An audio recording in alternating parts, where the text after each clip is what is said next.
Good afternoon, everyone, and happy Wednesday. I'm here to bring you a midweek message. The details of this particular message were actually set to be delivered the previous Sunday, the Sunday of this week. The message itself is titled, "Where is the Church? Direction over Details." Our scripture today will be in the book of Ruth, chapter 1, verses 14 through 22. I'll be reading from the NIV version.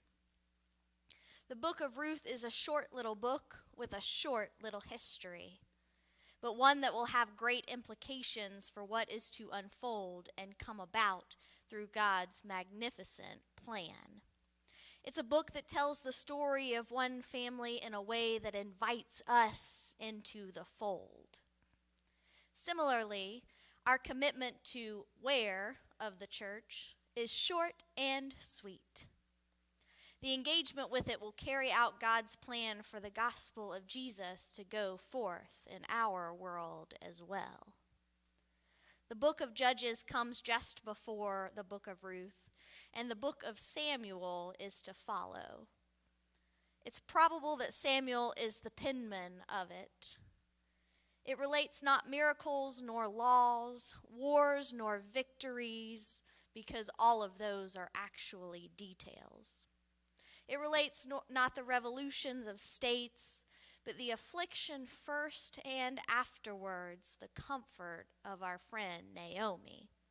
The conversion first and afterwards of Ruth.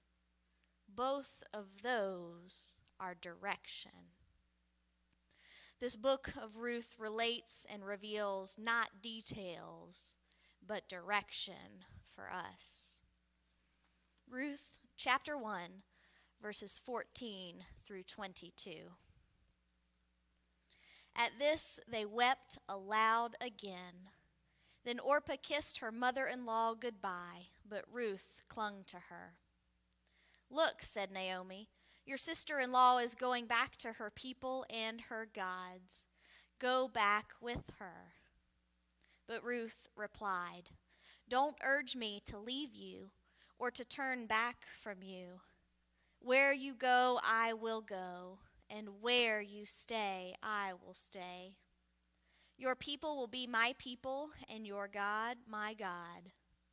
Where you die, I will die, and there I will be buried. May the Lord deal with me, and be it ever so severely, if even death separates you and me." When Naomi realized that Ruth was determined to go with her, she stopped urging her. So the two women went on until they came to Bethlehem. When they arrived in Bethlehem, the whole town was stirred because of them. And the women exclaimed, "Can this be Naomi?" "Don't call me Naomi," she told them. "Call me Mara, because the Almighty has made my life very bitter. I went away full, but the Lord has brought me back empty. Why call me Naomi? The Lord has afflicted me. The Almighty has brought misfortune upon me." So Naomi returned from Moab, accompanied by Ruth the Moabite, her daughter-in-law, arriving in Bethlehem as the barley harvest was beginning. The design of this little book that is the book of Ruth is to lead to providence, to show us how familiar it is with our private concerns and details of our lives, and to teach us in them all to acknowledge God in all our ways, in all events that concern us. Chapter 1 brings us a distressed housewife forced by famine to remove herself and her family into the land of Moab. There's a famine in Canaan, the land of milk and honey, from where our Naomi hails. It is because they have not repented from their sins within the judgment that God put upon Canaan. Elimelech moves his family, his wife Naomi, and his two sons to Moab because it is simply not enough for him to have enough. He must put on the table the abundance that he is used to securing, that which the famine has stolen from him. Yet this destination is not necessarily God's direction. Elimelech then perishes, leaving Naomi with their 2 sons and the 2 Moabite women they took as their wives. Not long after the death of Elimelech, we have the death of Naomi's 2 sons, leaving behind the 3 widows we have in our text today: Naomi, Orpah, and Ruth. Ruth chapter 1, selected for today's message, and the where of the church, helps us to discover once more the what of the church, which we looked at a couple Sundays ago. Ruth chapter 1, verse 14 through 22 fits into the larger context of the book of Ruth in the way that it is similar to the call narrative baby Samuel had on his life. All because baby Samuel had one praying mama. Remember, our what of the church was centered around the story of Hannah, a mother who prayed the will and the work of God through a life riddled with punches and fear as she clung to the pops of her faith. Hannah wanted a kid. God needed a king. From the prayer present in the punches and the pops, God brought about abundantly more than Hannah could have ever thought or imagined. Samuel was called to prophesy over nations. Samuel was called to connect the rule and the line of the judges with that of the monarchy under the submission to the Lord his God. So Hannah's prayer kicks off that calling. And today, Ruth's calling will ignite God's promise. It is a similar narrative. From here, all of God's timing, plans, and relationships come to pass for his glory.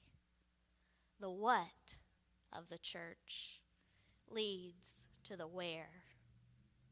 But before we jump too far ahead into locating our own destination, how we often define the where of our lives, let us shed a little light on what it is to seek direction when we look for the where.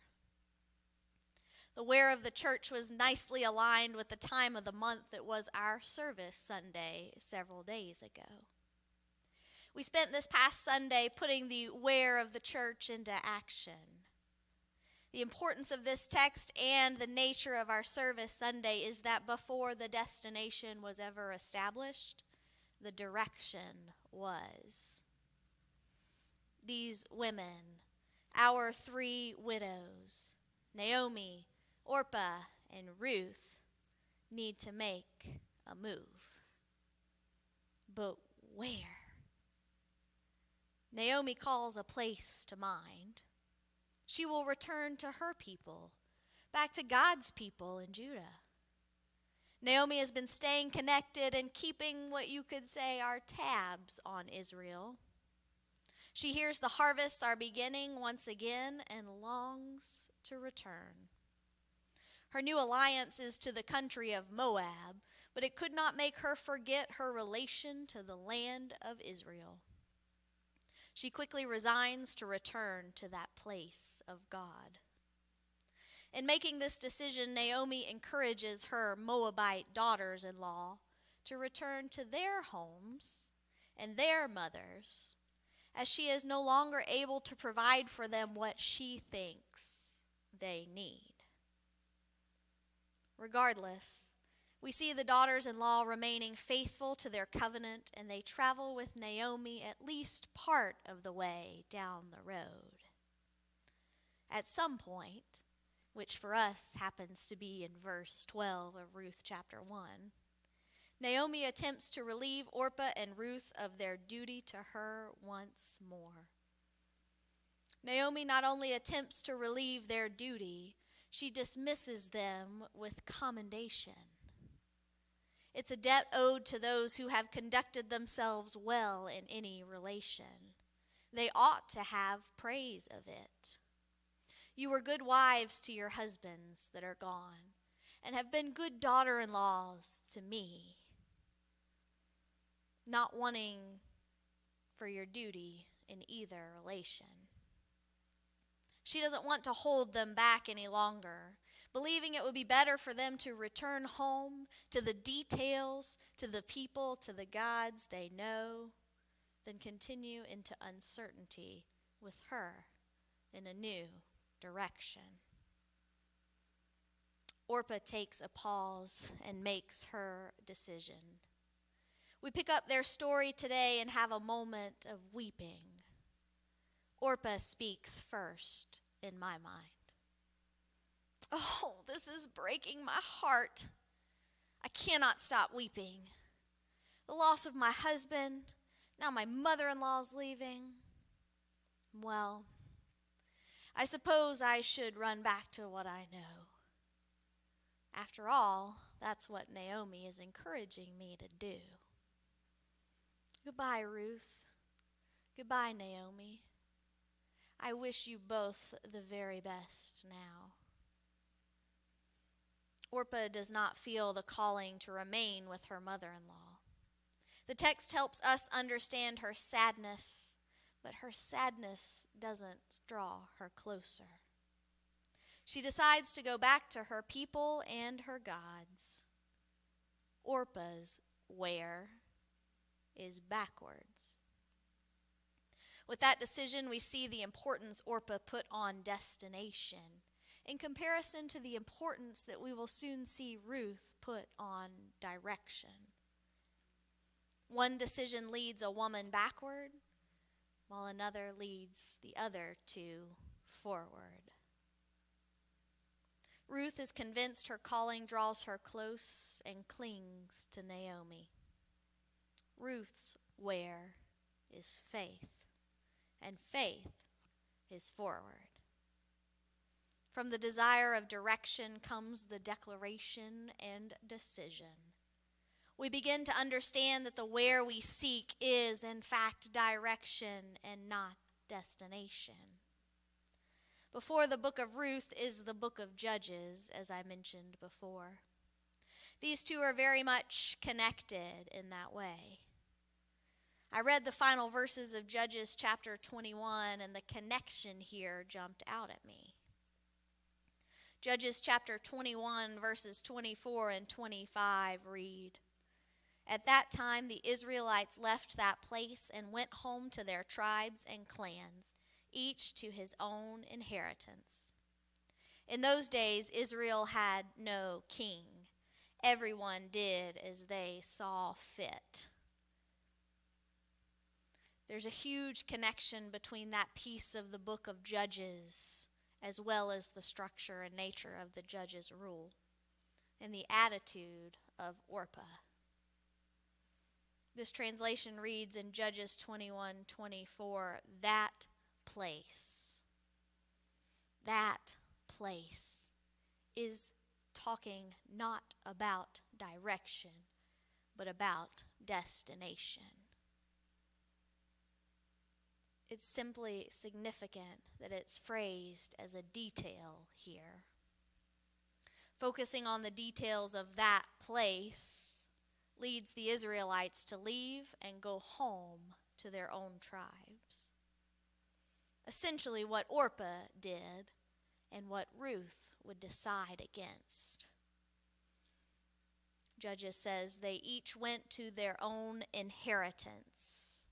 It promotes separation of a strength that was founded by the Lord. It sets us up for an attitude of do it myself. Remember that one? Everyone does what they want and what they can. Shall we say it? Control. The connection of what happens when we run around on our own. When we get so caught up in the details that we take the destination into our own hands, we forsake the very direction that God is calling.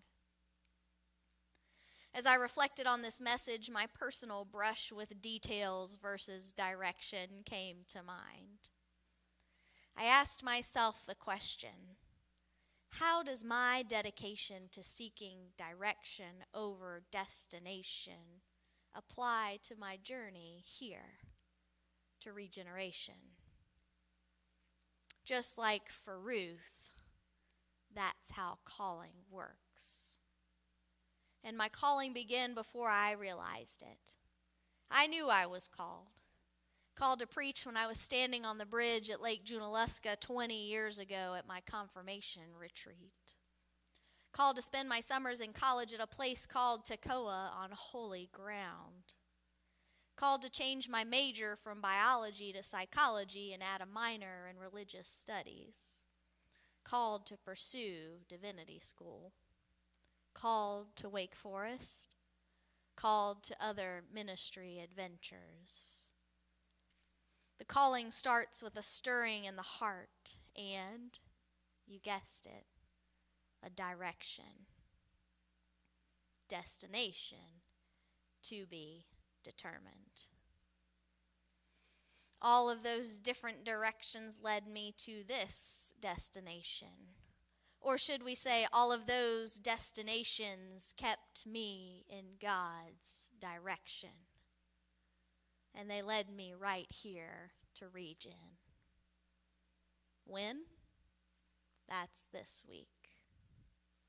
They led me here to this destination. I had coffee with the precious soul who is Abby Lewis a few weeks ago. She asked how my first year of pastoring Regeneration had gone. I described it as abundantly more special than I ever could have imagined. As I began to tear up, I reflected to her the direction of my life, each one of those destinations. She listened graciously. I even apologized for going on and on. I told her I was adamant in the beginning stages of my calling about not being put in a pulpit as a senior pastor. But God knew I already had my mind set, for silly and somewhat superfluous reasons, against the destination, this place, for which I was called. So, God continued to provide direction as I was developed into a space spiritually where I could so easily say, "Where you go, I'll go," when the call to senior pastor arrived last summer. I was already in love with you people, and this church that my answer was easy. The detail came after the direction. Our chosen text for today has a powerful way of moving hearers and preachers to a place where we find peace in seeking direction from God and letting go of a need to know all of those details of the destination. We often find ourselves in prayer asking for answers when we could be asking for awareness of the holy. Our times are in God's hand, both the events and the time of them. Ruth literally says, "Where you go, I'll go." One could argue that she's going to Bethlehem and knows that. Yet Ruth takes it a step further. She declares she will be dedicated to the direction, not just to the destination. Direction is so much more important as we don't always know the destination when we're called. We often know that direction and get the details later. That becomes abundantly, there's your Ephesians, clear in Ruth's explanation of remaining with Naomi. Verse 16 helps us understand that Ruth's commitment is to her calling as companion and is not specific to a certain city. Ruth's determination to pursue direction even without a distinct destination present in her decision leads us to understand what it is to be the church outside of the walls that are 174 Brown Farm Road on Sunday morning. Once the decision was made, the women went on their way. Hearts at their destination were stirred. Their dedication to direction had them reaching their destination just in time for the harvest and for Ruth's husband. After our text today, we see Ruth coming in contact with a man named Boaz, a man who will become her kinsman redeemer, at the perfect time to bring about one of the greatest monarchs the people of God will ever see before King Jesus. Because she dedicates herself to God's direction, no matter the destination, she would be the connection between a time of weeping and a time of worshiping. She would become the great-grandmother of King David. Direction above details. Direction beyond destination. The beautiful thing here is that they, Ruth and Boaz, are both seeking and serving the Lord. No inkling of each other, just doing and wooing, remember from the Who message. And God blessed all of that. I found an article from Old Dominion University that says, Boaz was a very successful farmer and barley was one of his important crops. No doubt he was successful because he sought to honor the Lord in his daily work. Boaz was seeking direction. The 3 chapters that follow Ruth chapter 1 are their love story. The 3 chapters in the book of Ruth that follow are also our love story and the manifestation of answering God's call with the same words of Ruth. The church's commitment, the church's where, is a commitment to calling and compassion that is less about the destination and much more about the direction. We find together that direction is Jesus. When? That's this coming Sunday. We put our focus on the direction above the destination, our desires will also be delivered. The where of the church comes about from saying to God, where you go, I'll go, as we await the details of our destination, trusting in the direction to our destiny. Amen.